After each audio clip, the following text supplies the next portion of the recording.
Ross Bolen Podcast. You better listen. Welcome back to the Ross Bolen Podcast, otherwise known as RBP, presented by Bolen Media. I'm your host, Ross Bolen, back again, as always, with your co-host, Chris Coulson.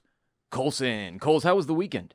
Fantastic weekend. I'm feeling recharged, ready to go, ready to crush another week. Was that the first weekend, truly away from me you've had since starting this job? I was thinking the same thing, and I believe it is, because usually I see you, if not At least Sunday, but sometimes we've been working in either a Saturday workout or a Friday evening stream. something like that. But yeah, we had a weekend apart this week. I came back to the door this morning. The dogs miss me dearly. They gave me lots of kisses. Bruce and Bella, They to be said, clear. save me from Ross. The They're dogs are beginning to Bruce love and me. Bella. The dogs, it's not like DAWGS, and he's talking about me. Well, the dogs, dogs. DAWGS, they came and dapped me up too. Welcomed me The back dogs to the also crib. dap you up. That's for certain. But yeah, I'm feeling recharged, ready to go. How I about had you, Ross? I had my mom in town this weekend, and I got to spend some time with her. We watched Borat 2 together on Friday evening. Okay, so we watched the World Series, right? Great game. We watched Borat 2. Was that Friday or was the World Series Saturday? She think came it in was- well, it was Saturday. both She came in days. Saturday. Excuse me. Saturday evening we watched Borat 2. Yes. And Game 4 of the World Series, which Great was the game. insane walk-off. Yes. And, oh my God. Okay, so how old were you when Borat dropped? I think it came out in 2006. We looked this up the other day, I believe. So I was 7. So I didn't watch Borat when it came out. I don't think I saw Borat until I was 13 or 14. Because 7 is too young to watch Borat. Yeah. For sure. I didn't even know Borat existed. A for 7-year-old sure, would be until- like, yo, this is fucking weird, probably. and I just think walk I off. saw Borat on TV one time when I was 11. Just on some random television station. Comedy Central ran an edited version of Yeah, it. exactly. Which can show half the movie. And I recognized, so when I saw it for the first time, I recognized who Borat was and the accent and everything like that, but I had no idea what it was about. Because it was already a cultural thing? Yes, because it was already a culture. Very thing. nice. Very My wife, all that exactly. shit. All Yeah. that was already kind of ingrained in the culture. Yeah. But the Nightmare. first time that I White saw people, it, white people could not stop. It got to the point where a 10-year period removed from the film being out, Coles, we had to have a meeting and discuss how frequently All the people were white still people? using Borat quotes. Yeah, it was totally out of control. hey, you are a part of the problem. I Do was not act like you're above absolutely this. 1,000% a part of the problem.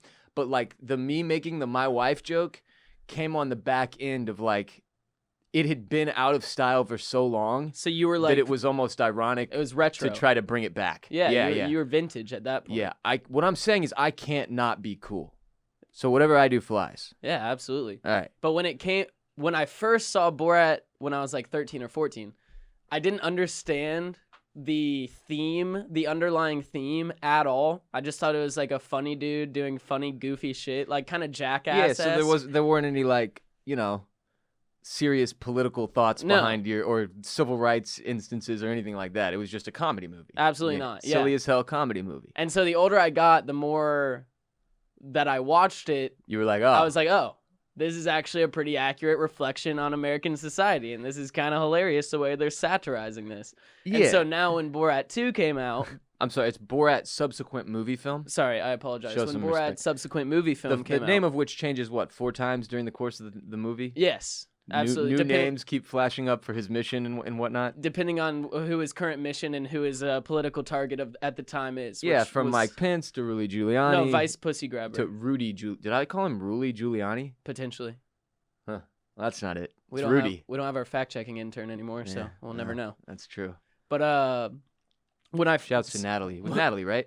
I don't remember. You had her for 2 weeks, and I think she just kept sending you pages No, it was of months. emails It was of, months. of what you needed to fix, and then one time you just came on and were like, we're no longer fact-checking anything. I took some notes I'm taking this show on my own. from the audience, and multiple people were like, "We're good without the men's," and I was like, "Okay, Okay.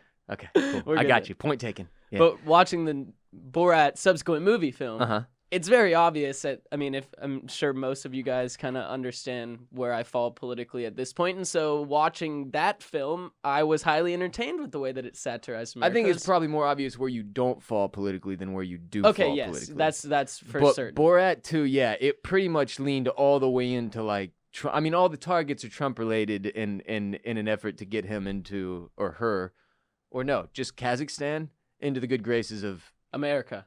the Orange King. America. And obviously, the wrinkle being most people recognize Borat. Yes. Which he gets into very quickly in the movie, and then there's a loophole, his daughter, that he uses to, I don't know if you could call it entrapment, but whatever happens with Rudy Giuliani, President Trump's personal attorney, and just overall generally, what does he call him? America's mayor?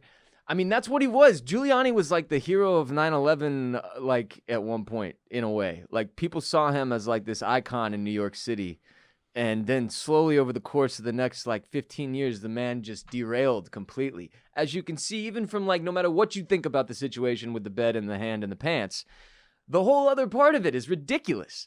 Like the fact that he would do this interview in a hotel room with drinks and shit, like just completely inappropriate. Like obviously not a smart move. And then that he has like one security guy that you have to get past. Oh yeah, that was another who's thing. like a half-ass fucking... Like, what? Yeah, the fact that Borat could even burst in so quickly, and they just had hidden access the room cameras. leaning down next to his head, whispering in his ear and shit, smelling him or whatever the fuck he was doing at one point when he's got the boom mic. Yeah. Like, outrageous to watch unfold.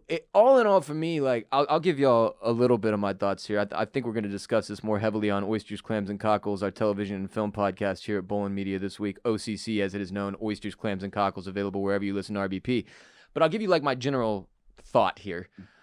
It was the same thing, right? So like there wasn't a whole bunch of originality to it in terms of they had another wrinkle, the daughter, you know, but it's the same shtick generally.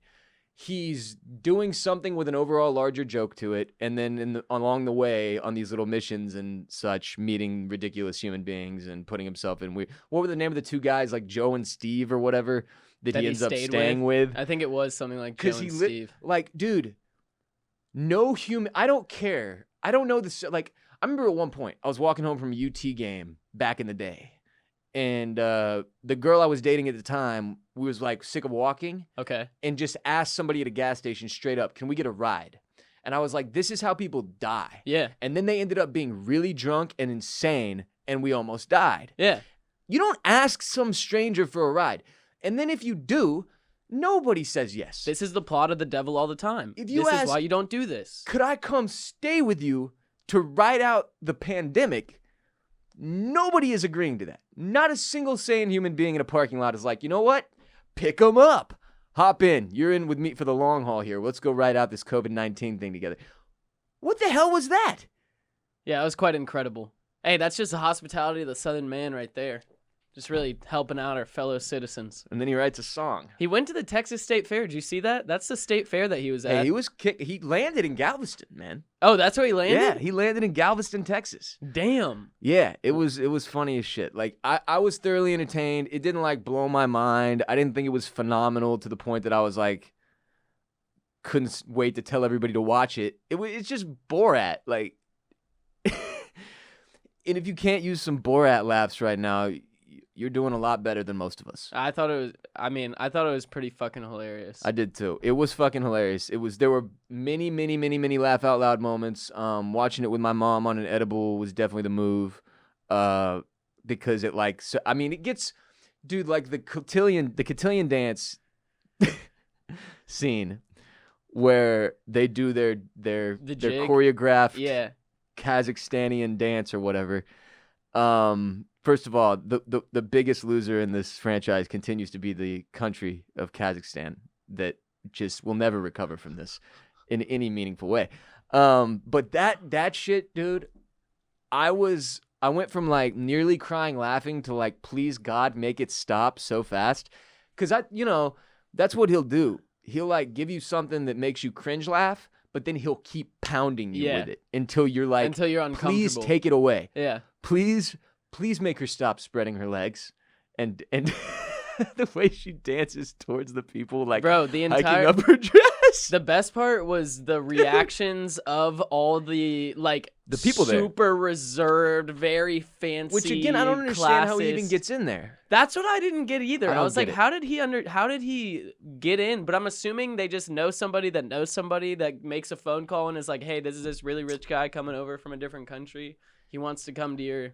They have to have some Cotillion type thing. of backstory bullshit that they throw in to get them in these different situations. Absolutely. But the whole layout of that cotillion and all the conversations leading up to it was just such a I've just seen that on different levels so many times in my life growing up in the South that it was just fucking hilarious to see it on the big screen and see real recorded conversations of this actually happening. This is what we do here in the South. We love pretty girls. We love pretty girls. That's what we love here in the South. We love pretty girls. It's like, man. just what do you mean, dog? What are you implying here, Yo, what bro? are you saying? Specifically just here in the South? What do you fucking mean? There's no way you can explain that phrase In a and not sound creepy like way. a total psycho. Yes, absolutely. A dude. really creepy psycho. Absolutely. And then my favorite line of the film was the one right after that where he's talking to the guy. Well, I don't want to spoil it for everybody, but he has a conversation with a guy about the potential price of his daughter, hypothetically, with the guy's Just at daughter. the cotillion, he's Yeah. shopping her around. Yes, exactly. See And the what guy, price he could get. the guy's daughter overhears him offering Borat a price, and she's just like, "That is fucking that is so fucking disgusting. gross." And he's just And like, he's just like, I know. I hate you can tell he's like, I hate myself. For real though, it was good. It was good. You have to watch it. It's one of those things. I feel like you have to watch it. It's on Amazon Prime or whatever. I mean, it's free if you have I don't Amazon Prime. Also, if you have Amazon Prime, use your Shit, one we free could- Prime subscription on twitch.tv/Boss Rolen. absolutely. And we might watch party this thing at some point on there. We just figured out how to do watch parties. So maybe we'll do a watch party on Twitch at some point and watch Borat 2 together. Subsequent movie film. Yeah, Excuse me. me. Excuse me. RBP 343 is brought to you by Cuts Clothing. For better or worse, 2020 has kicked off the work from home era. Everyone is asking one big question. What the hell am I supposed to wear? Do you really need to wear a tie for your Zoom meeting? Probably not, right? But sweatpants and your go-to gym tee don't really feel right either. Cuts Clothing is the perfect solution to your work from home wardrobe confusion. It's the best in the world at making technical apparel for the sport of business. You've got to get yourself some cuts. And Myrriah, my fucking Gmail just signed me out, and I no longer have the copy for this ad read or the outline for the show. Why? Let's That's just not a. we'll just take it from the top of the ad What read. just happened here? Yeah, I'll just jump back to the top of the ad read in a second. Sorry about that. No worries. You let me back in, please. Thank you. Fuck. Don't do that. All right, back to the top of the read. RBP 343 is brought to you by Cuts Clothing. For better or worse, 2020 has kicked off the work from home era, and everyone is asking one big question. What are we supposed to wear? Do you really need a tie for your Zoom meeting? Probably not, but sweatpants and your go-to gym tee don't really feel right either. Cuts Clothing is the perfect solution to your work from home wardrobe confusion. Cuts is the best in the world at making technical apparel for the sport of business. Their t-shirts, polos, and hoodies have enough quality and style to wear in the office or on a date or anywhere in between, so you don't have to choose between a classic look and a modern feel. Cuts Clothing has completely changed the game. In 2016, Steve Borelli was struggling to find the perfect t-shirt. He wanted something that had enough quality to be worn professionally at work, yet also enough style for a night out, and no matter where he looked, nothing fit the bill. So he took matters into his own hands, and the result was a product you could wear anytime and be proud of anywhere without sacrificing comfort. It's the Steve Jobs advantage. Stop spending so much time and energy picking out your clothes in the morning. Just throw on a cut shirt, some pants, and get on with your day. You'll be ready for anything. You look good enough for anywhere, and the simple sophistication and versatility of a Cuts t-shirt means you'll never again have to spend time thinking about what you should wear. That's why Cuts is the only shirt worth wearing, loved by your favorite athletes, entrepreneurs, and even podcast hosts. It seems like everyone is wearing Cuts these days. I'm rocking Cuts several times a week now. You've seen me wear them on our show many times. The most comfortable and best fitting tees I've ever owned, and y'all know I pretty much only wear t-shirts. Like, unless somebody dies, I'm in a t-shirt. Literally, Cuts is a cut above the hundreds of other tees I have, in large part due to the Cut. Just perfectly made t-shirts. Get 15% off your order by going to cutsclothing.com/RBP. That's cutsclothing.com theragun.com/RBP, and you'll get 15% off the only shirt worth wearing. It's time for some announcements and shouts. Happy birthday to Lucky. Lucky.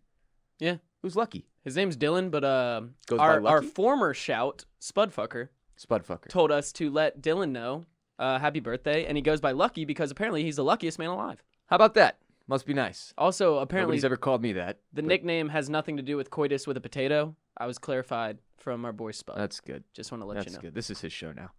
You can watch our show, by the way, if you don't just want to listen to RBP, on youtube.com/Bolen Media. Watch episodes on YouTube, and you can see our shining faces as we drink from our beverages and wave to the camera. Twitch.tv/Boss Rollin' is where Chris and I are live 3 nights a week, thereabouts, playing Warzone.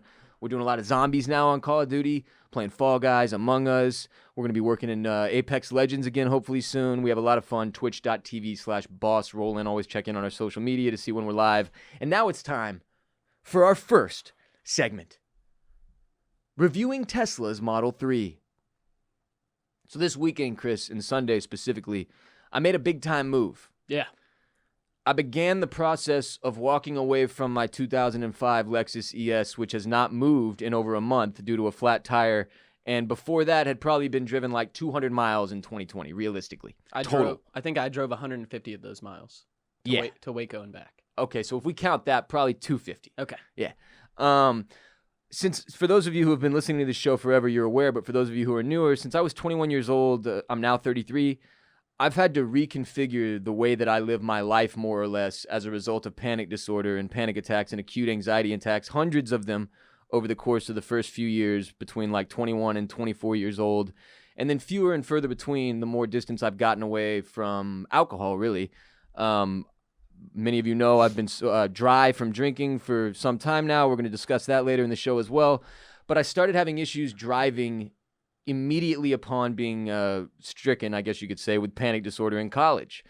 And when I got diagnosed with it, and when I would be driving from San Marcos back to Houston to see my family or between semesters or whatever it may be, I would have these horrible panic attacks behind the wheel.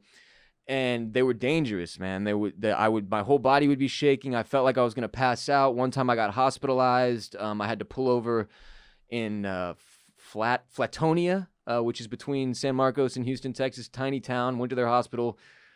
Great. Just really where you want to be when you feel like you're dying. In Flatonia, Texas, in the fucking hospital, which is right off the highway and about 2 minutes from the gas station that I almost died in. And I got in the ambulance, actually, and the guy was like, man, your blood pressure's like stroke level right now. And I was like, hey, thanks, Chief. Hey, you're really helping me out here, This man. is super duper. You got any of those drugs you give people? Way to put me into that positive mindset there, brother. Yeah, so for a long time, that was a massive, massive, massive, massive problem for me in terms of safety. And not just for me, because when you're behind the wheel of a car, obviously you also have to worry about other human beings. Yes. And the biggest thing for me was that, like, look, when I have a panic attack and I'm by myself and I feel like I'm going to die, I can handle that. That's just me. But when other people are at risk, it's a totally different ballgame. That's a lot of other levels of anxiety and panic stacked on top of the original. So I never went fully back to normal. And it started where I could only not drive on the highway. This would only happen to me on the highway. I was good in San Marcos. I was good once I got to Houston. It was only on the highway. And the further I got from my starting point, the more in between my starting point and my, in destination that I was, the more in no man's land I was, the more the panic would set in and the more likely I was to have an attack. Like once you're past the point of no return. Sure, exactly. The further I got away from safety. Yeah. Right? In my brain. That's the way my brain was looking at it. And it kind of becomes this weird thing where it's compounding because the more panic attacks I had behind the wheel, the more basically I was giving myself a version of PTSD. Sure. Because you're enduring trauma after trauma after trauma in the same exact circumstances. Yeah. And it bends your brain, basically. To every time you're behind the wheel, you get stricken. it reminds you. And it's absolutely feeds into itself, and it's hellacious. So it got to the point where I started getting hit on regular roads. And this was where my life really shifted because you don't realize this, and I didn't, but oh my God, the level of freedom that a car gives you, that the ability to drive a car gives you is a lot. Now, keep in mind, I don't live in San Francisco. I don't live in New York City. These aren't walking towns. I grew up in Houston. If you don't drive in Houston, you're on the bus. And now I live in Austin for a decade, as of a few weeks from now, basically. And this isn't a walking city either. Neither city, nowhere in Texas has big public transportation. We've got buses, a few fucking very minimally successful public transpo type of deals like rails or whatever they're called. Light fucking rail systems. short trains. Yeah. Short. And that's it. You're driving or you're ride sharing. Yeah. Or you're birding. Exactly. And as Coles can speak to, like, it's gotten to the point where for me, I'm not going anywhere unless someone else is taking me. Chris has had to drive me to and from Waco at one point to trade the dogs off back when that was a thing. He's driven me to the studio every time we've come this entire time since he started working here for a few months now. And that's been my life. Like, it's very limiting.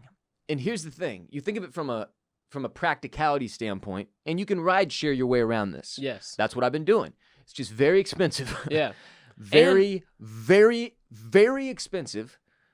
And, like, correct me if I'm wrong, but, like, if you had a car and it's a Sunday and it's a nice day out. Sure. And you had the inkling to, say, go to a park, like in Austin, there's a very nice park called Zilker Park. Say you had an inkling to go to Zilker to relax.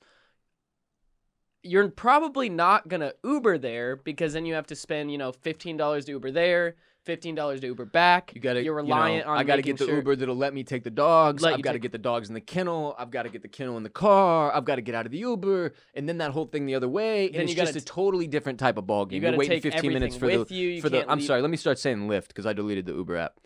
Lyft. But regardless, it is that level of it. Yeah. But then that bleeds into your whole mentality. Yeah. Like you no longer, basically you're removing a layer of freedom. Yes. That yes is obviously a blessing, a gift, and a first world problem or whatever you want to call it.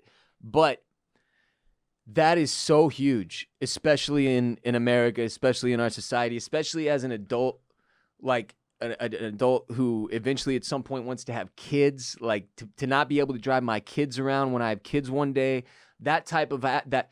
You start to realize what it means for you, and it bleeds in to your whole being, and it starts to impact the way you feel. Absolutely. About your home, about the world, about your ability to explore the city you live in. It's very weird, and it makes me feel like I'm complaining when I talk about it. I don't know why that is. It's just something weird about me, but I am. Just to be clear, I'm complaining. It sucks. It's been massively detrimental to my standard of living. Yeah. Honestly. It's just a totally different life. And it got to the point where a few weeks ago, okay, I saw a video on Instagram of someone driving the new Tesla Model 3, like the 2021, which has full autopilot on a highway. And actually, this jackass had put a weight on the steering wheel to override the autopilot's safety features so that he could sit in the passenger seat and was filming from the passenger seat with nobody in the driver's seat. And I went, well, that seems really dangerous. And I watched it for 2 minutes. Yeah. This dude probably made it, 30 miles in that 2 minutes, sped up on fast forward. Sure. And I was like, wait, hold up. Have we come that far? Does this actually work now? Is it safe enough to where this could be a game changer for me? Sure. Because so much of my issues behind the wheel, it's like your brain is overstimulated. Yeah. There's too many things to worry about. The lane to the left, the lane to the right, every fucking jackass coming every different direction, people walking across the street, stoplights, stop signs, fucking... It's insane. Especially in Austin, dude. I was driving here this morning, driving to your house, and three different people at three different points just crossed the road. Like, on Manchac right there where people always try to cross the road. The homeless people, yeah. Yeah. Like, no crosswalk, middle of traffic, they don't give a no fuck red light, they just don't give full a fuck. sending right across the middle of the road. It is, yeah. So I'm asking myself, mentally like, exhausting. is this thing, what? So I Google it, right? And I'm looking into it a little bit, and I start reading about it, and I'm like, okay, this sounds absolutely insane to me. Then the girlfriend goes last week and she test drives one of the cars and she's like, Ross, you gotta test drive one of these things. This is insane. It's gonna blow your mind. And she didn't even do autopilot. She was too scared. She goes back a couple days later, she does the autopilot and she's like, you have to go. So I went, and like, I'm familiar with Tesla just like everybody else. All right, I know Elon, I follow him on Twitter. I've got boys that bought Tesla stock 5 years ago and are rich and shit. Like, I get it, all right? I get that they've done crazy things. I've ridden in CK's Tesla. Like, I'm familiar with the cars. I get that they're tight. I was familiar with the screen and all the cool things about them. Like I said last week at one point, I'd been in one in the mall. I was stoked last week about going to test drive this thing, so I told y'all about it. So, my mom's coming to town this weekend. I'm like, Mom, we got to go do this on Sunday. Like, so Saturday we spend reading about it and watching the videos and shit. And I'm like, I can't believe this is legit. Like, Yeah. And I'm going to get into the experience in a second. So we go out there on Sunday. I get an appointment. Basically, all you have to do is get online. You get an appointment. You go out to the dealership. There's 2 in Austin. And for some reason, they're like 3 minutes from each other up north. Yeah. I have no idea what that's about. And I go to one. I got a 1 o'clock appointment. And like we, eat some lunch, go up there. They basically sit you down in the car, which is again, we're talking about the Model 3 specifically. Yep. It's got like I want to say 300 to 400 miles of range, something like that. From what I saw, it's like 350 to like 500 max miles. Depending of on range. there's different options. That's the crazy thing about Tesla is no matter what, you start by picking which model you want. So they have like the Model 3, and then above that they have like the Model S, and then above that they have like the Model X. And within those different models, they have different and something else too. There's the like Model a bigger C, SUV. I think. Nah, the bigger SUV has the butterfly doors though, and it's fucking insane. That's the Model X. But yeah, so we'll get to the way you build it in a second. But regardless, and then after that, you have your different performance packages and stuff like that. So there's a lot of customization there. Yeah. And so we go up there, and the guy, like, basically, you get handed a little key card thing, right? When you buy one of these or when you lease one or whatever, it's an app on your phone. Yeah. Your phone operates as your key. Yes. But this is a test drive. So you have a little key card. You basically get in the car. You set it. It's like pretty classic door handles. You push the thing out, and I don't know. Classic in terms of nothing crazy. Like they didn't reinvent the fucking door handle too insanely. You push it in, it pops out, and you open the door. And I'm sure you can open it with your app or whatever too if you wanted to. I have no idea. But you get in the car, and the first thing you notice is there's no dash. Yeah. Like it's just the screen and the wheel. And so immediately you've got more room than you normally would. And you just, if you're me and you've never driven a car more than 15 years old, or less than 15 years old, Yeah, sure. It's mind-blowing because you're just like, the fuck, I'm in the future. The future is now. This is a spaceship. The whole ceiling is glass. Yeah. It's nuts. So you get in and you're like, it's tight. The white interior is trash, just for the record. Like, absolutely horrible. What color interior did you get? Black.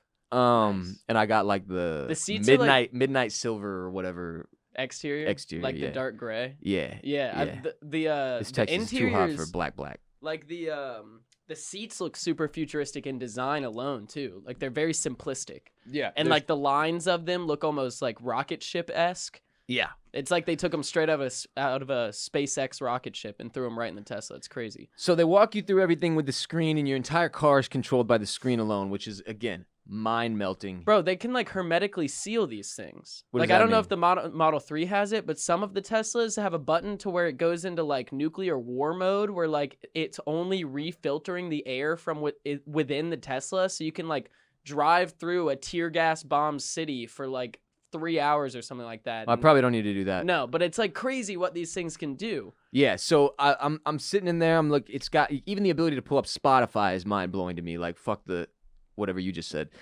and it, they walk you through how it works, and essentially there's no gear shift down on there's no ball you're grabbing and moving around, nothing like that. It's your pedal on your steering wheel, right? The way you turn on your windshield wipers in a normal car. Yeah. There's one on each side, and those shits control everything. So the one on the right, you press the end of it and it puts you in park. Yep. You hit it up once and it puts you in reverse. You go down, it puts you in drive. You hit it twice, it puts you, and you hold it and it puts you in neutral. But the other crazy shit about this is, so they start explaining it to you. They're like, here's all the different driving modes. Within the screen on the car, you can pick like your horsepower. For instance, I drove it in chill mode. Yeah. And you can pick the way your car comes to a stop. Like some people want it to emulate a vehicle they're used to driving. So they have it roll to a stop when you let your foot off the gas.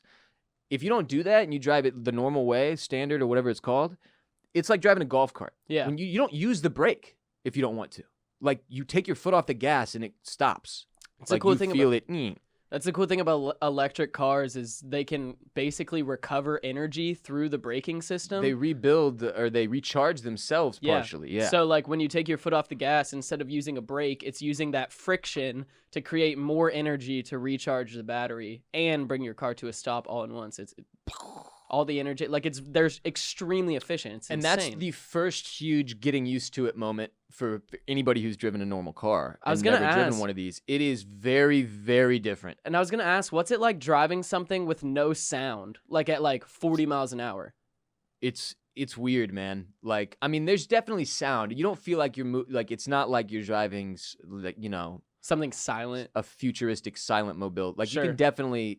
That part was normal enough to where I didn't really notice it. There's Gotcha. so much else going on that you don't even really notice the fact that it's not that loud. That it doesn't. Yeah, make, that like, it an doesn't engine. produce a ton of engine noise. Yeah, yeah, yeah. Because there is no 'Cause fucking there is no engine. It's a It's electrical just powered battery. 2 motors, Yeah. actually, I believe.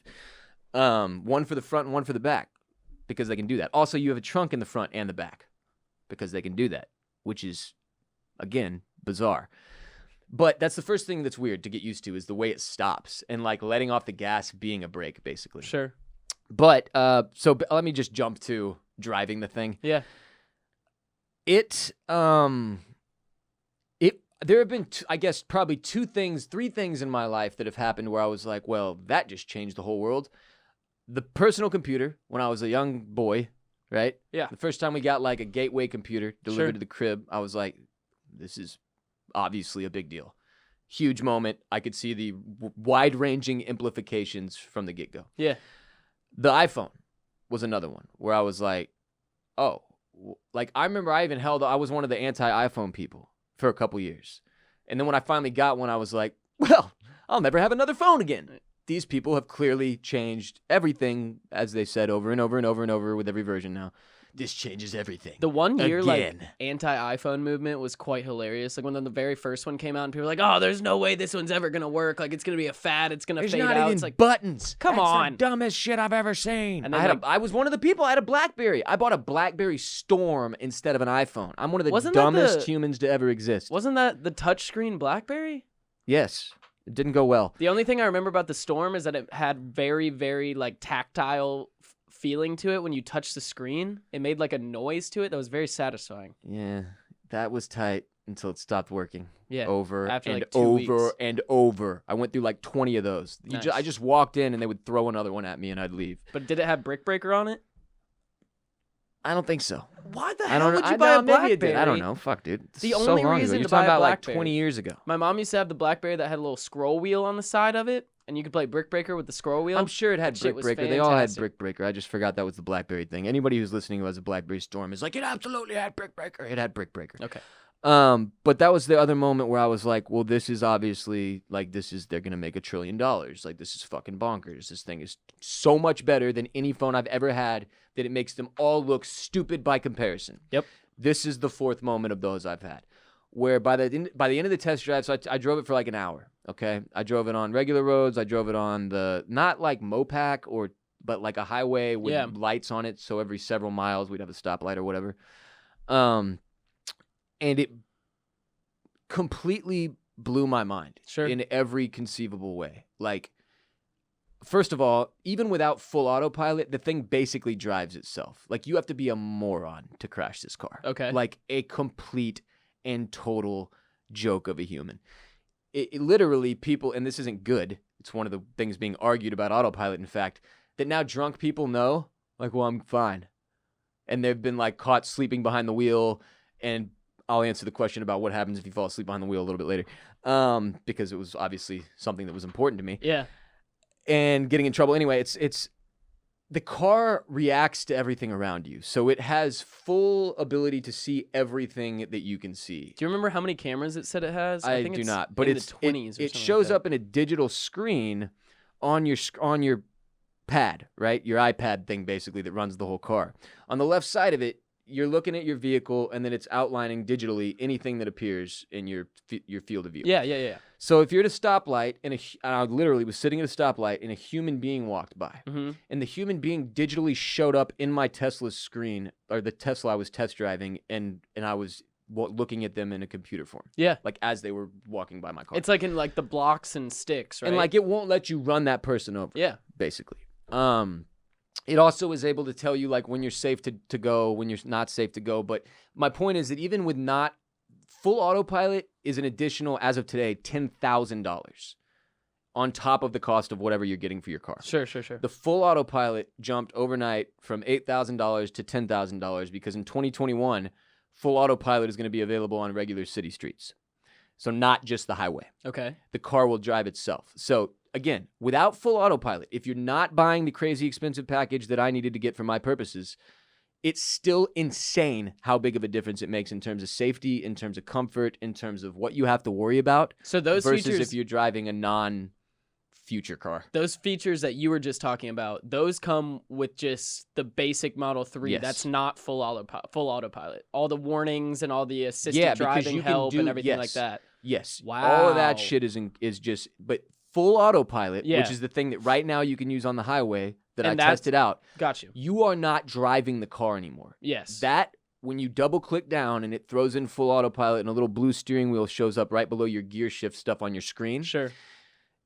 it is now controlling the speed of the vehicle, which you Mhm. can assist it with. You can give it a max speed that you want it to go to. At one point, my max speed was 50, and I didn't realize that, and I was in a 60, and the guy behind me was like, "Move your robot ass!" And I was like, "Oh, excuse me." And all you do is scroll up. On the steering wheel, there's two little ball wheels, and Yeah. you scroll up one on the side up to whatever speed you want. Can you make it and go the car beyond the speed accelerates. limit? Yes. Plus or minus. You can make it go below the speed limit, too. The car goes Does it have a 135 max? miles an hour So or could whatever. you put it and- on autopilot at 100 miles an hour if you wanted to? Look, man, if you I'm wanted not, to. not a Tesla expert. I don't have all the Okay, answers okay, here, okay. but I know that you can upgrade the car to go like 180 or whatever. You can. And I don't know why they would make it go 180 unless you had the ability to go 180. Again, this is confusing to me. All the packages are so funny because it's like, do you want to go 165 miles an hour? Yeah, you do. Put this $6,000 package in and you're good. One's like, it's like, why do I need 40 miles an hour over 120 miles an hour? I'm never Yeah. going to go 120 miles an hour. Well, that's like on the new Mercedes and stuff like that, like the AMGs. Yeah. Like the horsepower can get them up to like 200, but they have an electronic restrictor at like 170. So why even put the amount of horsepower in a Yeah, car to it get doesn't you to make 200 sense. if you're going to electronically restrict it to 170? It doesn't make any sense. But I was They're curious about. fast though, for real. You can feel them from the get-go that they're fast. But like when you're in full autopilot, the car it will switch lanes for you. It is accelerating and braking for you. It is doing everything. So that's what I was going to ask. When you put it in full autopilot, Uh-huh. are you like, do you have an address typed into your navigation and it knows where to Yes. aim you to get off? And it knows if you need a charging station, or like let's say I was driving to and from Houston and it knew I'd be able to make it both ways if I stopped and charged for 15 minutes. At this point, it'll sure. tell me. It's like, here's your Wow. options or you can charge tomorrow on the way back in this spot Yeah. or whatever. It's Wow. yeah. It's So- like What happens when you like it gets you to the exit ramp? Does it turn off automatically as you're on the exit ramp right now? The autopilot. it gives you a ding to let you know autopilot is disengaging, Okay, like and then it as waits. you're going off the exit ramp. What happens? basically. It waits for you to like put your hands on the wheel or something. And then So it goes? as autopilot is going, Sure. once you've activated autopilot, it's not as if you can just go to sleep or like jack off in the passenger seat. Okay.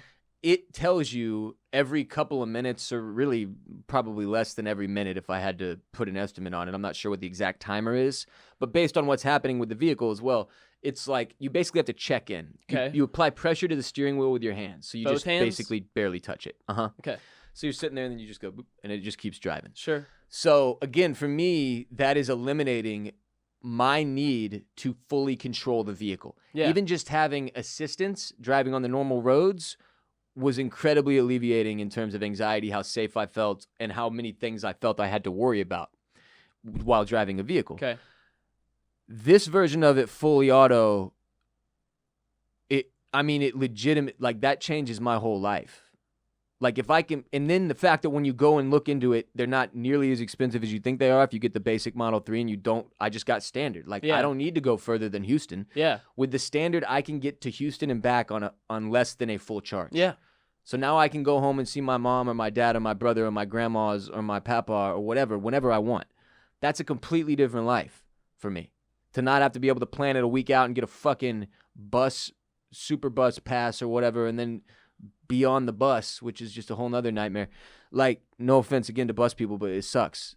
It sucks. No one is bus people that doesn't want to be. I mean, let me rephrase that. Nobody wants to be bus people unless they have to be. Sure.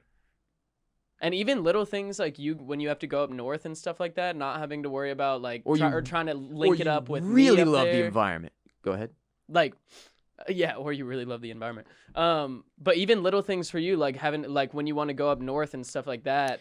Our studio is about to move up north. I was about to have to blow like I'm telling y'all between $500 and $1,000 a month on ride sharing, depending on how much I've had going on. Like crazy expensive to get around like this, and like I mean that's literally to go a to car my payment. girl's house and back is like $45. Yeah.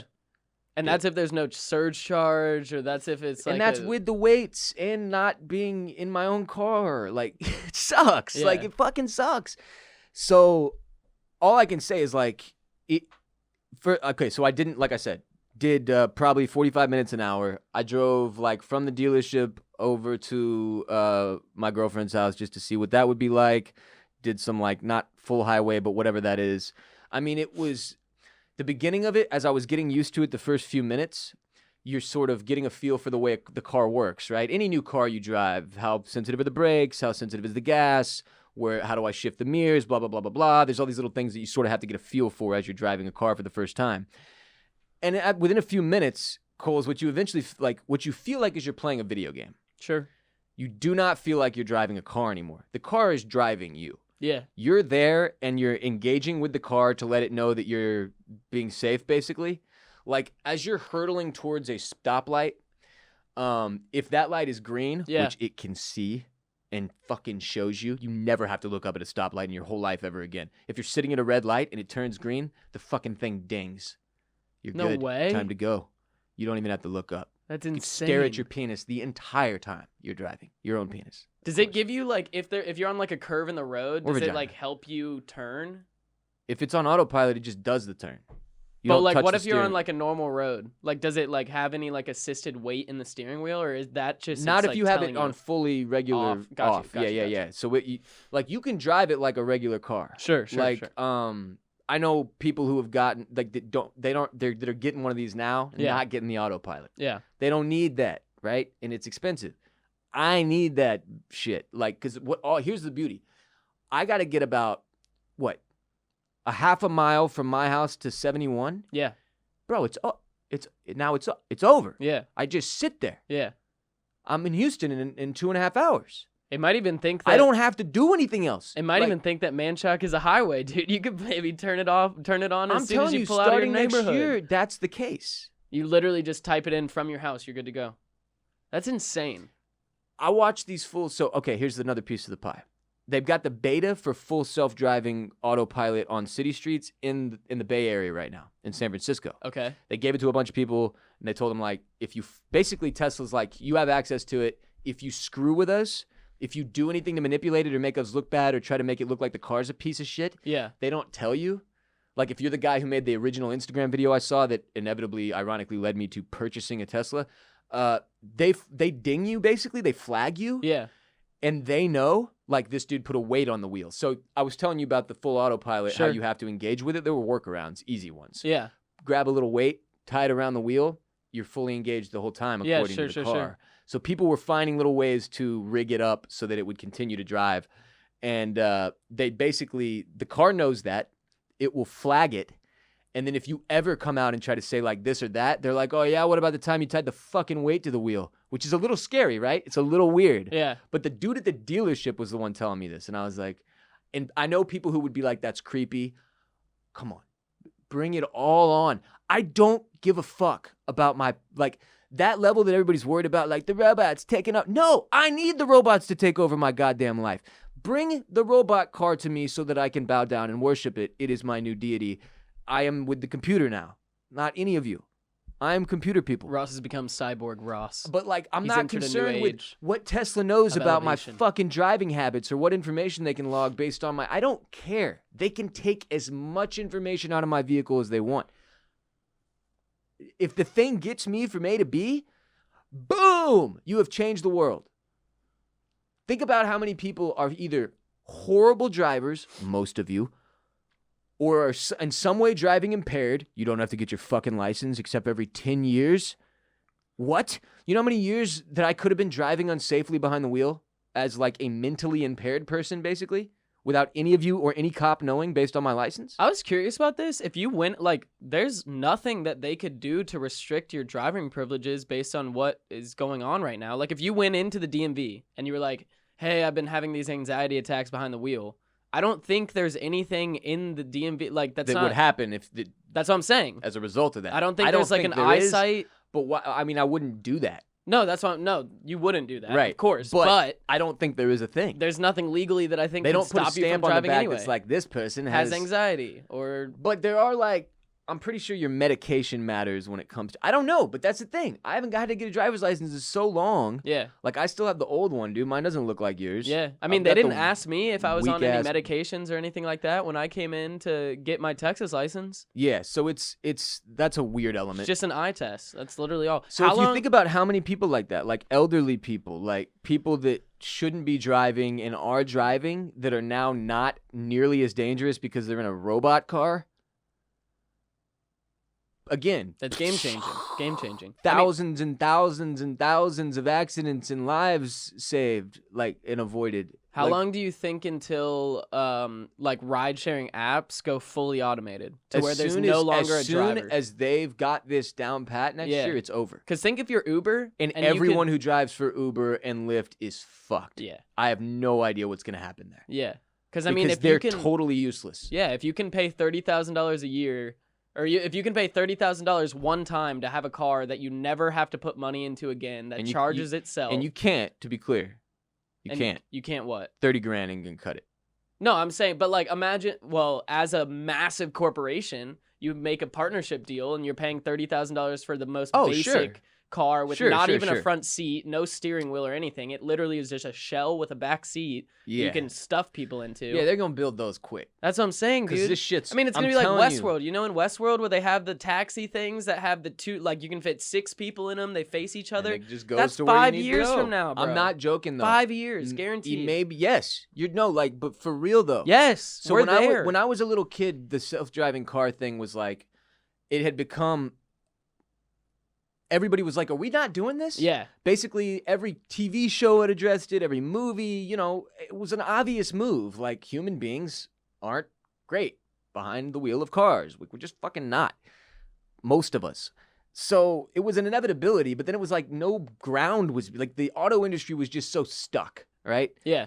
Then this dude comes out of nowhere and throws his electronic wrench into it, and here we are. Like, but I didn't know how far that had come.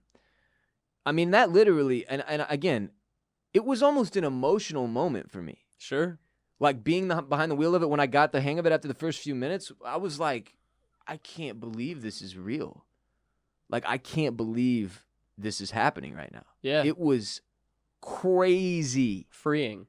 Incredibly freeing. Like one of the more freeing moments I've ever had in my life where I was like, oh my God. Well, it opens everything back up to you. I can beat this. Like, all I have to do is pay for it. Like, and I can beat it. Like, I can operate again.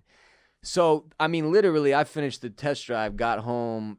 I spent probably 10 minutes on the phone with my dad because I won't make any big ticket decision in my life without convincing him that it's okay first, basically, at this point. He's like my checks and balances system. Or like based on his reaction, I will then decide what I think is best, basically. And even him, like, after he heard my mom's reaction, he was like, yeah, I don't know why you wouldn't, like, I don't know why you wouldn't do this. Like, you have to do it. Yeah. Like, I would be an idiot not to do it. To continue to spend literally most of the months this year, I spent more money on ride sharing than I will on the car monthly. And again, I got like the standard version. I did up the paint job or whatever, and then the fucking, I don't think I paid extra for anything else other than the paint, now that I'm thinking about it. And then I had to put the full autopilot in there, which was a knock, but so fucking worth it, obviously. In the end, I was telling my dad, like, if you told me you can pay $2,000 a month and you'll have a car that you can drive safely from point A to point B, You're not even getting me to ask questions about what it looks like. I'm doing that. If it was $2,000 a month, I would pay more for that than I do for like my living quarters or whatever. If push came to shove and that was the decision, I would pay like $2,000. I would take that deal. If you threw that at me, I would be like, yes, right now. So the fact that you can do it for significantly less than $2,000 a month, like, what? Yeah. I know idiots who spend more than I'm going to be paying on my car note on a car that doesn't drive itself. Much more. And isn't from the future. Much more. I don't understand that. The thing being, your kids, my kids, they're not going to be driving. Yeah, but it's on the flip of that, it's over. Like I get as a car guy, I worry about not driving anymore because I love to drive. Like especially when I had my Subaru and it was a little 5-speed. Yeah, car guys. Fast guys car. In deep shit here. Yeah.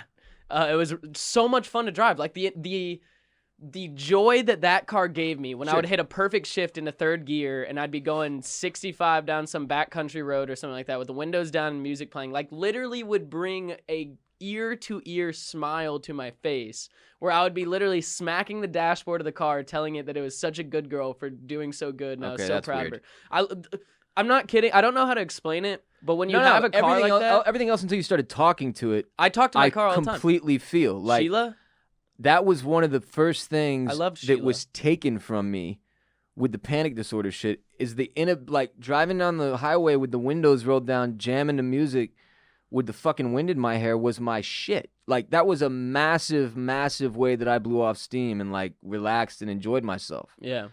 And once you've eliminated that, but, like, from the perspective of car guy, to get back to the overall conversation about Tesla and your point, this is going to be a weird spot because a lot of dudes like you go in there, and I could tell by the way the employee at the dealership was talking to me about this shit. You could tell that he's dealt with a lot of people who come in and are like, listen, I enjoy driving my car. Yeah. Like, what? This is sort of a weird betrayal to me, basically. Yeah. But I get the appeal, but this is a betrayal. Well, especially like when you're talking about the next model up from yours, the Model S, because it is more of a performance-oriented car. Like, that car goes very fast. It has a very high top speed. It's got a very low center of gravity. 0 to 60 in like 2.9 seconds. Of time. Yeah. To the point where, like, a car guy could Is buy interested that in that. car because it's a 4-door car that holds 5 people that goes as fast as like a 2-door Ferrari. So like a car guy would be interested in it, but it also does all these things to where they like. And there's no rev of the engine. There's no like. That's another thing. Like I know you can get Teslas like that. All you car guys jack off about that shit. I get it. I get that. That's a huge wrinkle here. Teslas can pump in other car sounds into the interior if you want it to match the revs to make it sound like you're driving a gasoline car. That is so weird to me. Yeah, but it's just one of those things. Like some people love that shit. Yeah, and I get it. I don't know if listen, we're probably a long way from like the man-driven vehicle being completely eliminated from the road. But at some point, think about it from like an insurance perspective.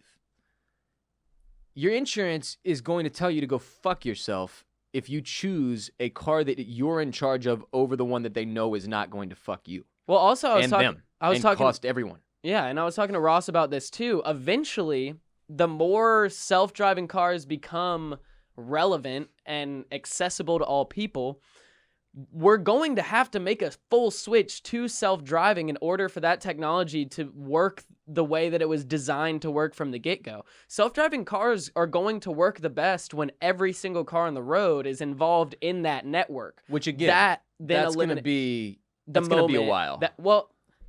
But is it? Like, I don't know how long, but yes, because here's why. Anything that involves bureaucracy, like insurance, takes forever. It will be so much lobbying and so much horseshit that has to go down. Well, that's the issue. Before that is forced upon all of us. But my one positive to car guys like you and girls who are out there like goddamn, the end really is near. I'm telling you, the safety difference is bonkers. Like the fact that now you can have me in the car on the highway and I could experience a panic attack and it literally wouldn't impact my driving is huge for everybody. Absolutely. The fact that like, Grandma Jill, who can't really see shit, but like nobody's asked in a while, and she's got to go to the grocery store, so fuck it, is cruising down the road in a 45 doing 28, like switching lanes while she's dropped her spectacles in the seat next to her and is reaching over trying to grab for him and then like swerves through a bus stop and hits like 6 people on bicycles or whatever. That's gone. Like you take Grandma Jill's solid now. All she got to do is tap the wheel. With access to a Tesla. Eventually. That's what I'm saying, though. No, and yeah. Obviously, look, we're on the Tesla's downhill not the stretch. only company offering, getting into these technologies and delving into. When we talked about the Hummer that came out last week that's not self-driving, but it's electric. It's also very expensive. I guarantee you it'll have some sort of assisted driving, though. Because And that's most the of the new thing. cars do. Have some sort of assisted driving. Like a lot of cars these days, even like the new Toyota Camry and stuff like that, they have like lane departure assist to where when you're on the highway, Which you even set the that speed. is huge. Yeah, and it like if you start to swerve out of lanes, it'll either like a lot of cars, they even have like a correction in them where if you turn this certain setting on, it'll guide your wheel back into the middle of this lane, and it uses like a laser guidance system to keep it a certain distance from the car in front of you. Oh, so another point with the Tesla, you can pick the distance you want to be from the closest car. Yeah. You can either be like at a 75 meter, This isn't 50 comfortable. meter, I want to back up a little bit. You 25 scroll the meter. ball back and it's like, okay, daddy. That's it. Maybe it worships you. It's bonkers, dude. Can you have it speak to you and every time you type in a command it says, okay, daddy? Some guy named like John tweeted at Elon and was like, yo, Elon, I love all these alerts, but the problem is my children are asleep in the back of the car and it wakes them up. Help. And Elon was like, well, here's the thing I can do. Check out the next update and hopefully we'll have a fix. So the next update comes out, like, let's say it was a month later. I don't know. And it has John mode in it. And John mode makes it to where the alerts only go off in the front left driver's seat area and at a very like lower volume. So that his kids can sleep. That's tight. That's the other craziest last point about this I'll make. Once you buy one, because like I was looking at like, should I lease it? Do I buy it? I don't know what the difference is. What do all these things mean? I'm ignorant. Like the car I've been driving, man, I bought it with like an insurance check from the totaled Tahoe that I ran into the back of that boat. Oh, yeah. And my payments for 3 years were like $100 just because I wanted them to be so I could build some credit. Yeah. And then it was paid off. Like, I don't know how a lease works or why you would lease versus own, or like with the Tesla specifically, by the way, huge point here. You do not own the car. There is not a buyout option at the end of your lease. You're basically insane if you lease the Model 3. Just buy it. Why would you? You're ripping yourself off. Like, that is crazy. I don't know why this is the deal. Wait, so you have to make payments for forever? Nah, you make payments for the term of your lease and then they get the car back. And then you start over? I don't know. What if you want to It's keep not your that? car. You what if- can't. Oh. Or you release it or whatever. I don't fucking know. That's not my problem. That is fascinating. I was looking into it and I was like, why would you wait, what? Like, it does not make financial sense to me. To lease the at Tesla? all. No, and here's why. The thing goes for X millions amount of miles or whatever. Sure. Super minimal maintenance. You basically have to take care of the wheels, the windshield wipers, and the windshield wiper fluid. Did they ever say anything about like They want to see you every couple years. Does the life of the battery pack live out the entire car, or do they ever have to replace a battery pack? Did they ever say anything about that? There is something with the way batteries diminish over time. Yeah, because I know, But I think it's like such an insane amount of time. Yeah. That you'd be like, you don't really have to worry about it so too much. long from now that Well, No, like with any type of lithium-ion battery, Right, they die once slowly. it goes back to the full charge, every time that it dies, It's slightly- it goes back to the full charge. It goes back. That's why your Slightly iPhone less. loses life over its course. Same with the Tesla battery. Yes, Yeah. but I'm assuming the Tesla battery is so massive That that it it's doesn't- probably such a minuscule amount it doesn't even affect anything. Yeah. What was I saying though? You were talking about minimal maintenance, lease to buy, financial. So like you go in every couple years and they like make sure it's good still, and that's it. Like you're so good. It doesn't really. There's not a ton of maintenance you're gonna have to do. Yeah. It's not gonna be breaking down all the time. Well, most of it's fixed by like an iCloud update once a month. And what I was gonna say is every time there's an update, your car it will update in your garage. Yeah. Like at night. Like connects so to it's Wi-Fi. like getting a new car. Yeah. Like in 2021, when the new full autopilot for city streets comes out, my car is going to update in my garage overnight, and I'm going to wake up the next day and be able to do that. Yeah. I don't have to go to the dealership. I don't have to go buy another one. I don't have to pay some fee. It just is. Yeah. So it's like, in that way, it's like having an iPhone. Literally. Which is interesting to me because when I was looking into the lease stuff, like, I don't own this. I don't own this. This is mine, though. Yeah. Like, I don't give a fuck that I don't own this. Yeah. The fact that this is leased from Apple or whatever it technically is, like, I could give a shit. Until you get the next one. You gonna come take it from me? Yeah. You want this phone? It's my phone. You know what I'm saying? You can't come get it from my cold dead hands, Tim Cook. This is my phone. You just get paid every month. But with a car, it's a little different because, like, I don't care if at the end of the day I have to give this back and Sure. they give me a new one. Sure. But with a car, it's like I'm paying all this money into it. Now you're going to take it from me and, like, nothing happens? Just weird. Totally different type of situation when I was looking into the leasing stuff. Because at first I was like, if it's just like the phone and I don't own it, and I'm doing air quotes here, but it's mine, Yeah. why do I care? But eventually my dad was like, well, here's why you care. And then I started reading more about it, and there's a couple articles online from people who were like, do not lease this. Don't be an idiot. And I was like, okay, I won't. That's also probably why, I mean, from Tesla's point of view, that's probably why they make these cars so simplistic on the interior as well, because all you have to do is update that iPad every 3 years, and it looks like the same car that came out in 2018. Yeah. With a brand new UI in the inside that does brand new things. It's crazy. I'm not sure on their strategy for, like, continuing to get money from people like me once you've bought one, because I don't know, I think I got something like 1,000 free supercharges, which the charges are all over the highways and they're everywhere. And, like, you can literally, the superchargers do, I think, 15 minutes or something crazy. Yeah, it's like 15 minutes for a full charge. The ones on the highway, not the one you have in your home garage. That's a few hours or something, or overnight or whatever. But well, you can even get like a super pack for that if you want to. Like, I know you can get like different levels of chargers at home too. You can get like more. I think it's only powerful one chargers. now. Oh, really? Yeah, it's just a flat like $500, and you have to buy it and then have somebody come install it. And there's like Tesla approved mechanic or whatever installation guys waiting for you to book them. Oh, Yeah. that's exciting. Weird shit. I got that thing on the way. Anyway, I ended up ordering it like immediately. And it takes 6 to 10 weeks or some shit like that. And then I had to buy the $500 wall jack, so that's coming at some point. It's actually not. Your house is gonna be like the new Tesla tower. It's gonna have like a massive antenna out of the top, just drawing Elon's electricity from the air around it, becoming the epitome of Austin scum and technology. Yeah, and to be clear, like, I'm fully aware of the like high level douchery here. Like, I get that this is another layer for me, and it's not a great one from an on paper standpoint. Like, I understand that on paper, like, the Austin podcast person who getting a Tesla is like, come on, guy. But remember, for me, this was all about getting around, period. I'm not an Elon Musk fanboy. I think the dude just changed the whole world with this. But I'm not, like, going to ride this dude's dick or, like, become one. Elon, you mad. Like, dude, shut the fuck up. Just shut the fuck up. You don't know him. He doesn't know you. You're just a random ant to him, especially to him. He literally might think he's a god. But this is life-changing shit for me, like I said. So I just didn't have enough respect for what the automobile and the ability for like Americans to drive, what that means for our overall lifestyle and quality of life. And I mean, even if you're somebody who utilizes ride sharing, like, that other person that's picking you up is utilizing the automobile to make sure you can get done what you need to get done or whatever, not on foot.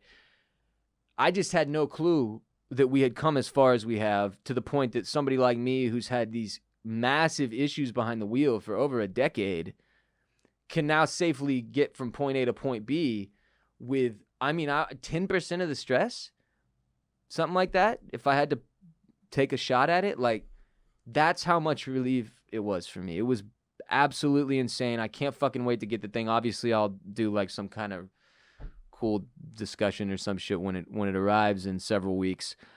Fingers crossed that I get this shit before Christmas, because then this was a huge problem for me coming up. Like, doing Christmas this year, I want to be with my family in Houston, but I also need to be here for some shit and be able to be with my girlfriend and her daughter. And, like, this was going to be this massive pain in my ass. Yeah, that to if I can figure it get this out. thing before it's fucking over, like, I don't even have to worry about it anymore. It's a totally different ball game for me. So fingers crossed that this all continues to go the way that it did for me over the weekend. And it really did feel like the biggest page turn I've made this year, in terms of the year of the comeback. Like, this is the biggest comeback move I can possibly make. Like, more so than coming back from the divorce. I had this issue before we ever met. You know what I mean? Like, this was something I battled long before any of that.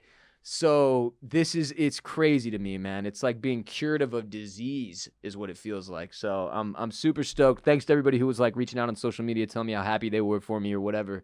And thank you all for obviously, you know, supporting me and helping me give me this career so that I can afford to do this, because it fucking sucked not being able to drive myself around. Also, I cannot wait. Like, I know Coles and like Barrett and like my girlfriend or like my parents, they can't really be honest with me about how big of a weight off their shoulders that is. But I can tell you, like, not the people that have driven me around for the past, I don't know, 3 years on and off, that shit is so big of a deal to me. Like, I remember back before I had all these issues, whenever somebody need a ride, somebody needing a ride is a pain in the ass. It's always like, you need me to drive you somewhere you need to be that has nothing to do with me? I'm not even going to be there after. I'm just going to drop you off. That sucks, and I get that. And it was like very grating on me to have to ask people over and over and over and over and over and over and over and over every time after we record. Hey, Barrett, are you going home? You think you can give me a ride? You going back to the office? What are you for fucking 10 years, 12 years, bruh? I'm telling you, it's a big deal for everybody around me too, and I'm sure Chris is like, this is like hours of sleep a week you save. You will save. Hey, for the record, I actually love giving people rides because I like I've talked about when I was in high school, I was involved with Young Life a lot, so I was picking up kids that didn't have a license quite often to bring them to Young Life Club and stuff like that. So to get drugs and fight?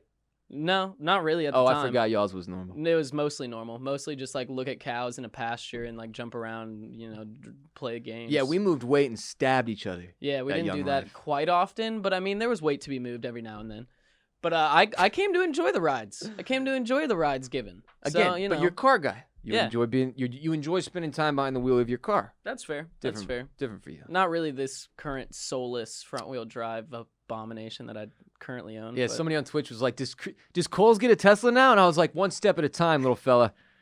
I have to get a work laptop before I can get a Tesla. Why don't you chill out? Look, we just got the expensive computers. That's our Teslas for now. That is my Tesla. Yeah. I mean, honestly, that's my my station. That's my control station right there. I can control the world from that computer. It's true. It's true. As well as Verdansk lobbies. Thank you. Thank you all for allowing me this segment to kind of be stoked about all this, because it really is one of the bigger deals that has happened to me in terms of like trying to take something back that I sort of lost along the way from a mental health standpoint. So appreciate y'all. Stoked for the new era of me moving my ass around with the help of a robot computer car that loves me just as much as I love it. You know, that reciprocates. Absolutely. The fucking Lexus never did that. It's mutual. The Yeah, the Lexus 2005. the Lexus only took. It only took from you. Speaking of which, I'm waiting for the just got my trade-in estimate. Wait, let me guess. Can I guess? Take a shot at it. $2,170. $3,500. Really? That can't be right though. No way. There's no way. It I is a think that's Lexus. based on them not knowing the amount of body damage. Well, that's actually only for the wooden steering wheel you have on the inside. Oh, you're right. That's the It's only just reason for the they got wood wheel. that. That's the only thing they want. Everything else is getting scrapped, but that wooden Lexus steering wheel, man, that thing is smooth and sexy. I said I would keep that thing forever and like gut it and turn it nice on the inside and shit. Yeah, that's not happening. No, it's gone. Like that thing is. I didn't even say bye to it. Bro, I walked by it yesterday and was like, you fucking loser. Bro, I don't think you understand. Like, the brakes on that car had about 2.5 yards left in them. Dude. And that was for like a couple years. Yes. When we were driving back from Waco, I was just waiting for me to one time step on And the it brakes not and do nothing anything. happened. Like, it just not like, even do just a like thing. the doop doop. Which didn't Ross- help with how safe I felt behind the wheel, by the way. Anyway, I'm moving sure on. it didn't, Moving bro. on from car talk, because we got some other stuff we need to cover today. But RBP343 is also brought to you by Theragun. New sponsor alert. Pay attention. Another life-changing fucking thing right here. The stress of daily life weighs on us all, whether you're an elite athlete or just a regular person like Coles trying to get through the day. Muscle pain and muscle tension is a real thing. That's why we use fucking Theragun. The handheld percussive therapy device that releases your deepest muscle tension using a scientifically calibrated combination of depth, speed, and power. And now, it's as quiet as an electric toothbrush. Quiet. Because the all-new Gen 4 Theragun has a proprietary brushless motor that's so quiet you will wonder if it's on, like you're wondering right now, while you soothe your aching muscles with Theragun's signature power, amplitude, and effectiveness. Coles and I both were fortunate enough to get ourselves on our hands on a couple of these, all right? Everybody knows I'm not a massage guy. I'm too ticklish. This is huge for me because it's just like getting a fucking professional massage when you're Theragunning your entire body and then you feel like a new person. And I know this because I did it like several times last week and over the course of the weekend. I'm now completely addicted to this thing. I fucking love it. It's got so many different heads that just pop on and off. If you're watching on YouTube, I just took the head off and I'm putting the head back on. And there's like one for all these different functions so that you can get all the different parts of your body and muscles right for the day after a pump or to help you wind down before bed. I did it to relax. I was doing it during the stream the other night on my shoulders to keep my arms loose so I could continue to pwn noobs. I don't like going and getting a massage, all right? This is my massage now. Especially in 2020. Who wants to go get a massage in 2020? I'm not trying to put other humans' fucking weird hands on me. I just want my Theragun, and now I have it. It's incredible. Chris, it's got this, like the battery is like a clip. Like Yeah. It pops out like a gat. And then you just strap the clip back. The one that we got comes with an extra battery as well, so you always have a charged up Theragun. Clips! It's also got a fully adjustable rotating arm on there, so you can really get all the soft spots, all the intricacies of your body. I'll get like mid-back with this thing. Oh, 100%. You can go all the way And down. I don't have long arms, and like flexible arms. because it's got multiple hand-holding points, unlike most other massage guns, you can get really any angle on your body. You can hold it like that. You can hold it from the bottom side. It's got everything. Get up in your grundle if you need to. Absolutely. Be careful around the grundle, though. We tried that. It doesn't always work out Lots of different well. speeds, crazy amount of different settings, super fucking awesome. You can try it for 30 days. There is no substitute for the Theragun Gen 4 with an OLED screen, personalized Theragun app, and the quiet and the power that you need, starting at only $199 if you go to Theragun.com/RBP right now and get your Gen 4 Theragun today. That's Theragun.com/RBP, Theragun.com/RBP. Check these things out. They're freaking incredible. Coles and I have been hitting Ross Fit hard. We needed something to help us recover. Now we got it. It's Theragun, and it's time for the next segment. Monday Mental Health Minute. So every Monday on our show, Coles and I like to take a few minutes to focus on something mental health related. And this week, for me, is an easy one. Because tomorrow, just in general, it's a big week for Bill. Yeah. We talked about the Tesla situation already, huge. Never even bought a car before like this way. Like, I've never done this. I saw that you can get touchless delivery. Are they just going to leave it in like a box at your front door? I didn't get, we don't have that for my house for some reason. Oh, really? I got to go up there and it comes off like a truck. Yeah. Damn. Yeah. I was hoping you just wake up, it's like I a know, big box man, in the front because yard. I've seen how it works when you get that and it Yeah. literally is like it's just out, the car is there. It's just and then there. you use your phone to get in it and that's it. Nobody's like, sign here, like, you just have the car now. That's the way. It's crazy. But, like, it's a big week for me in terms of, ordering the car, taking a big step there. This is the anniversary of, like, when my ex left me last year. Longest year of my life, bar none, not even close to being close. The other big moment for me this week being that tomorrow, October 27th, marks 3 years dry for me. 3 years dry from alcohol without a single solitary sip of alcohol ever going down my throat the entire 3 years. I did have some in my mouth at one point by accident, but I spit it out. It was in a water bottle, which, just for the record again, if you're around somebody who doesn't drink, don't put your booze in a water bottle. Anyway. Who puts their booze in a water bottle? It was my mom. It was my freaking mom. I'm sorry, What? Mom. I'm throwing you under the bus here, but it was my mom. And I spit it out quickly enough to where I didn't take a swallow, but I was a little upset. Anyway, it doesn't matter.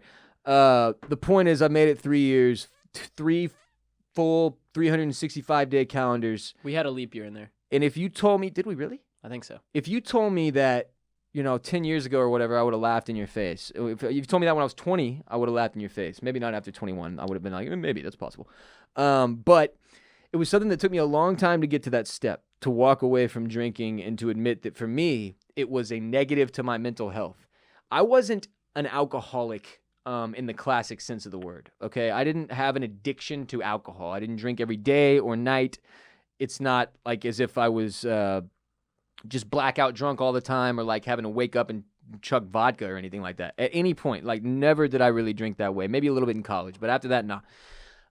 It was just like I drank irresponsibly when I drank, and I typically just in general wasn't taking care of myself, and I was refusing to acknowledge that still, several years removed from my first panic attack, which was alcohol-induced, I was still having them with way more regularity when I was drinking and when I was hungover especially. I mean, I probably had 98% of my panic attacks over the years when I was hungover. So it took me a long time to finally admit that alcohol was like, because I loved partying, I loved the social aspect of drinking so much, it took me forever to let go and to just say this wasn't for me and to find something that was for me and to change my life in a way that I could be happy again. And then I didn't have to be Bill Chungus and be, no offense to Bill Chungus, but like the man was miserable and he just looked odd. Like, what was that? What shape was that? Just defying physics on every area of my body, but including the penis. But it took so long for me to walk away from that. In hindsight, it's hard for me to understand. And I know for a lot of y'all, and for all humans, we have and still me, like just because I cut out alcohol doesn't mean my life is void of problems. Trust me. There are still things in my life that I have issues admitting to myself aren't healthy. Or tobacco was the most recent big one. It's not just that I knew I was addicted to tobacco and nicotine. It's that I didn't see an alternative. I didn't see a way around my issues with the substance. Now, inevitably, I found one, which has been huge, which is just these straight up nicotine salt pouches or whatever. Not nicotine gum, not like dip, full on fucking dip, none of that. It's just salt pouches, and they have nicotine in them, and they've been killing it for me. And I'm like 2 months into this, and I think, but the thing, I got to a point where I was like, I'm gonna lose my mouth, like I'm gonna lose my freaking teeth, and possibly get gum cancer or some shit. Like that's where I was at. Like it's still a possibility. Yeah, down the line, but it's one that I've walked away from in terms of adding more issues to, and it was bad. Like my gums got fucked up, dude. It took that before I let go. So I'm not somebody that likes to admit when they have a problem and then fix it. I like to beat the shit out of myself with it for a really, really long time, then acknowledge it once I've like hit rock bottom, let it crush me enough. Yeah, and then I'm good. And I'm obviously being facetious. This is not the way I want to learn moving forward. It is the way I've learned a couple of the biggest lessons in my life, though, unfortunately. And I just wanted to say, for our Monday Mental Health Minute this week, that if I can quit drinking for 3 years, then you can do anything. And I mean that. Like, if you go look at the pictures of me on my Instagram from a few years ago, go look at Bill Chungus. And if I can go from that dude to this and completely turn my shit around and have a totally different life, mainly the result of choosing no longer to drink alcohol, then you can do anything. I genuinely believe that any human being can make whatever change they need to their life to improve it, to make them happier, to take. So like if you're somebody who's been struggling with hard issues that you know you need to address, I know it sucks. And it really sucks to admit to yourself that you're wrong and to make changes. But when you get through it, it's so worth it. Like this has been the hardest month of the year for me. Of a very difficult year. Emotionally, this has been the hardest month. And my girlfriend's been telling me repeatedly, like the last 5% of recovery is the hardest. She's been through like a similar circumstance. And man, I've woken up every day with this what feels like poison in my veins or some shit in the form of like, it's mostly anxiety. I've noticed. I don't know if I think the anxiety turns to depression sometimes, but it's anxiety that's in my veins when I wake up, and that shit is hard. Just like this layer that it feels like I'm going through like emotional chemotherapy. Yeah, basically.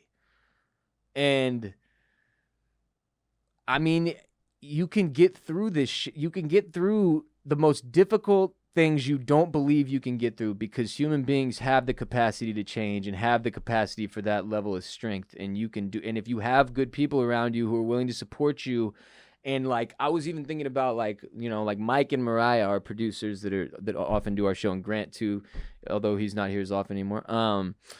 Like they've had to sit here for probably a combined like 140 hours waiting on me this year at one point or another, because I was fucking, you know, a mess or couldn't drive or a combination of the both usually.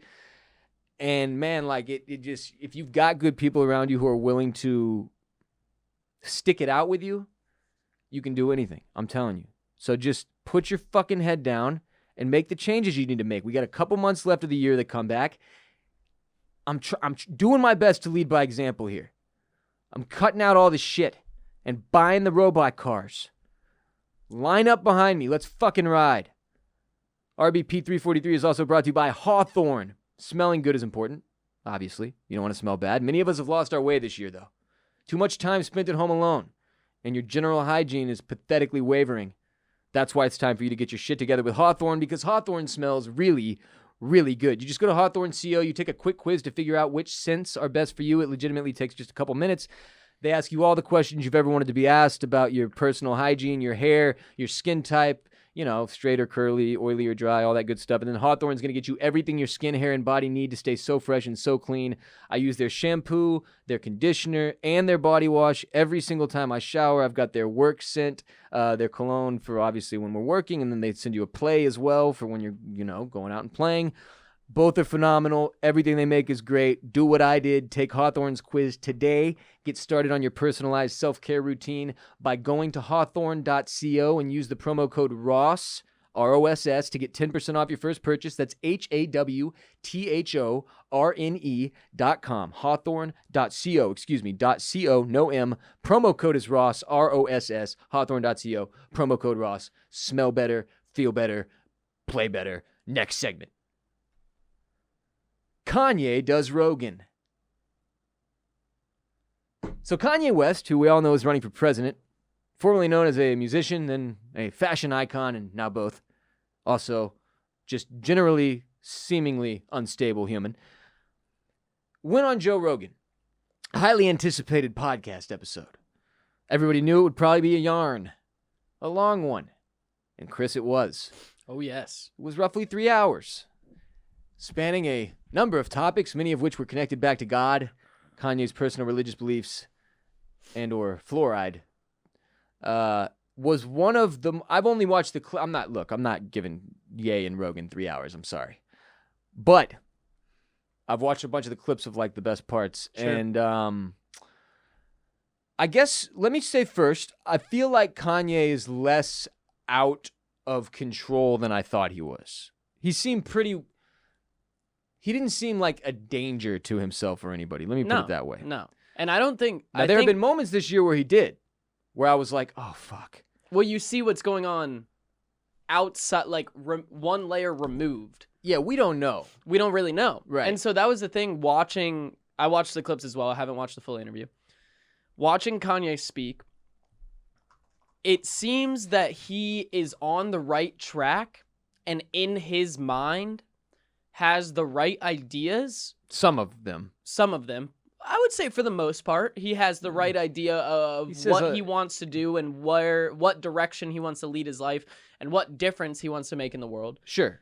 Personally, to me, it seems that his isolation from being in what we'll call the real world and it like really being involved in day-to-day normal society has caused him to kind of lose his grounding. Yeah. To where he's taking these smaller issues that seem obvious to people and then finding a deeper undertone or meaning to them. And that's what the outside perceives as him being crazy, is because he's taking these small issues and giving them like a divine connection. Sure. For example, a lot of the thing. That's kind of always been his thing. Like Yeah. he's always, there's always been something to what he was saying most of the time until he's really gone off the deep end with a lot of like the vaccination stuff where I'm like, I don't know where do you get this information?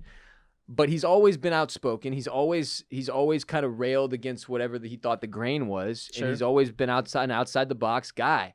And I think you're exactly right. Just that the further removed Kanye got from normal life and being a regular human being who lives in a normal society, and that it's I mean, this is a man with millions and millions and millions and millions and millions of dollars who's married to one of the most wealthy and famous women in the world who pretty much can do whatever he wants all the time. And I right? mean, one thing that was pretty telling to me is there was a part where he was talking about like when he was 14, it meant a lot for him to be able to make a beat for somebody that was like a local icon.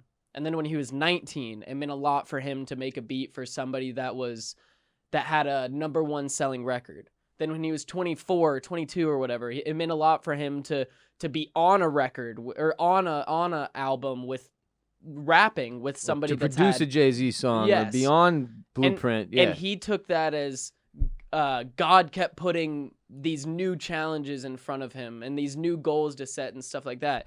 And to me, like I was like, that's just life. Like you're always presented new challenges. You're always growing and experiencing new things. Like that was just one example to me that it's like he's taking these things that happen to everybody in life and he's assigning them this divinity, this divine intervention to where like God is leading him on this exact path. And that's where I think some people feel a little bit of a disconnect from there because it kind of comes out of nowhere. Like he's talking about very normal things, and then all of a sudden he relates it as to a personal message from God. And I mean, I get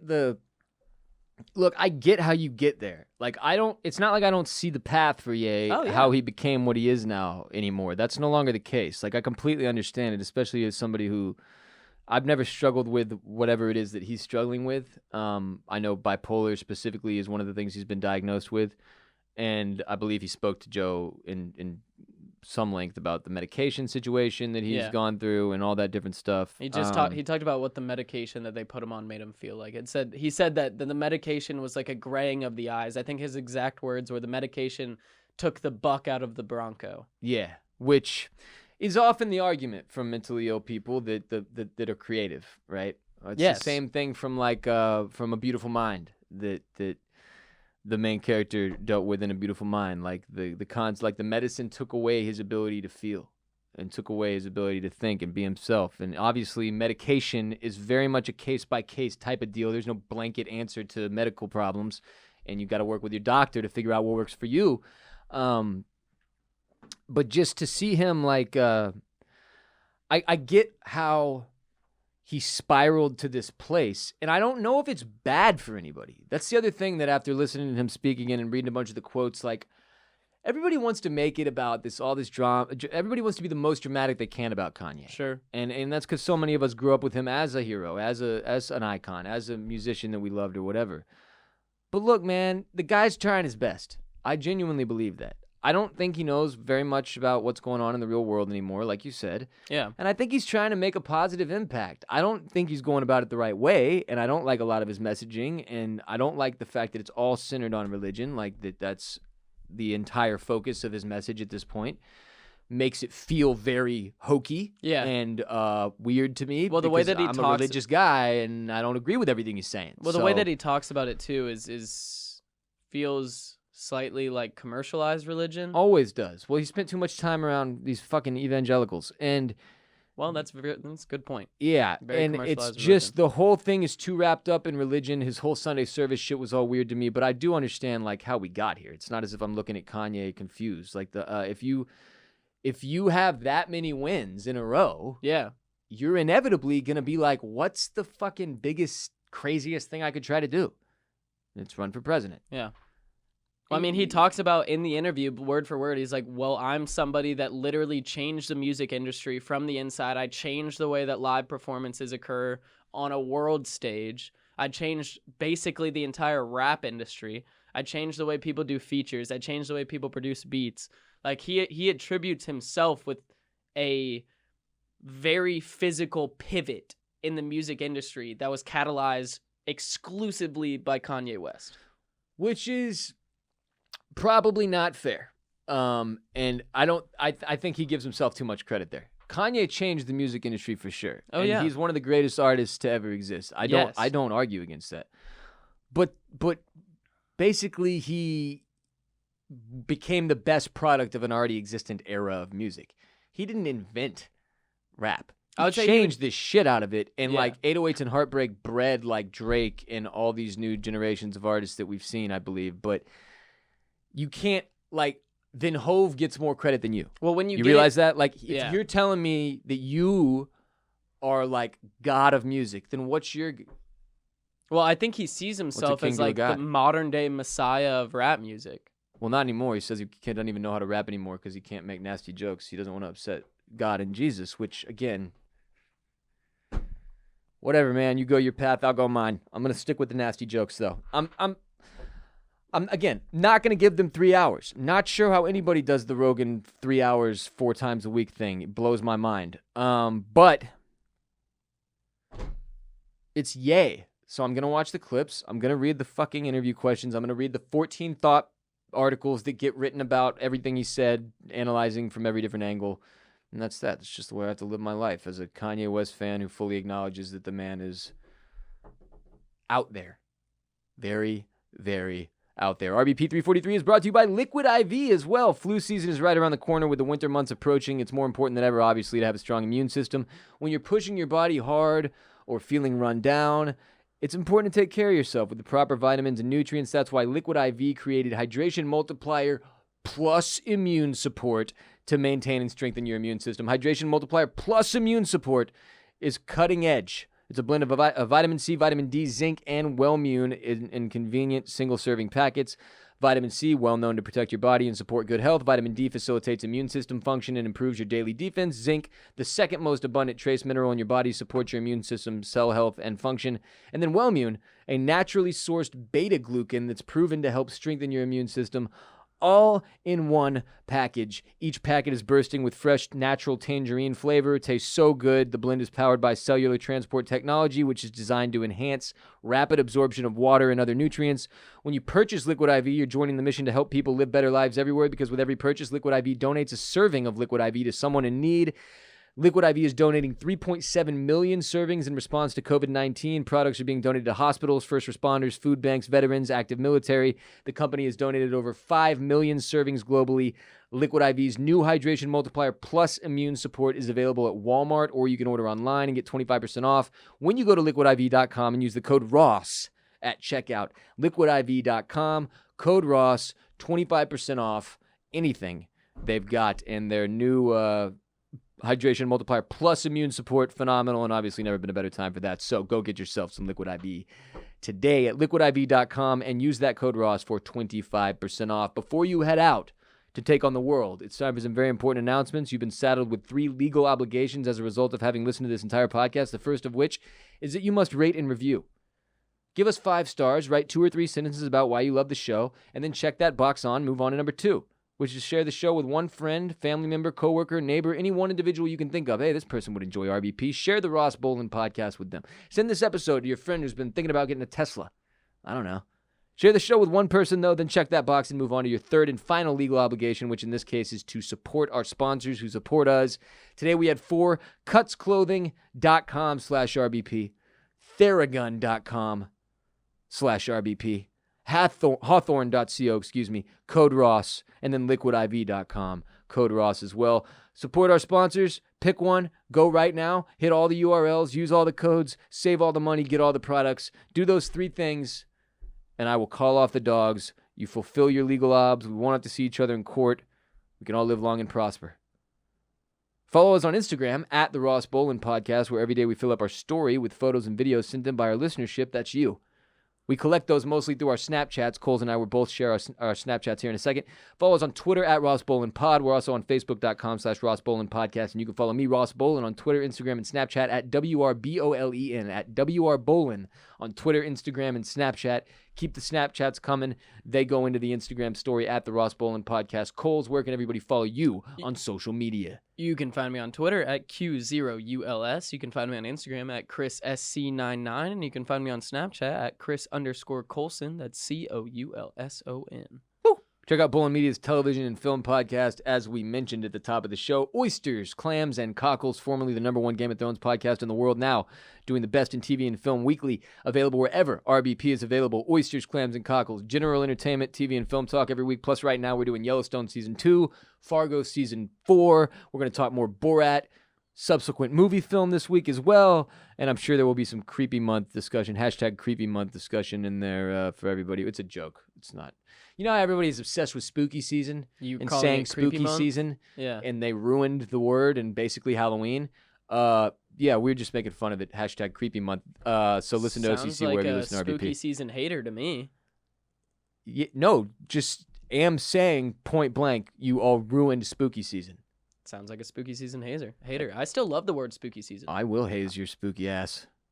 Wow. That will do it for RBP 343, produced by Myrriah, Gossett, and Mike Moody Garcia of Permanent Record Studios in Austin, Texas. We'll be back on Wednesday with RBP 344, and of course on Friday on patreon.com/Ross Bolen Podcast with another exclusive premium ad-free episode for dues-paying members of the RBP gang, pledging their monthly support to keep the podcast showing and growing. A minimum of just $5 monthly on patreon.com/Ross Bolen Podcast. Come through, support the show, get more RBP. You are not alone. Podmen get paid. Respect Mr. Park. Strength and honor, gang, gang, gang. Peace be with you. And also with you. And also with you. And you.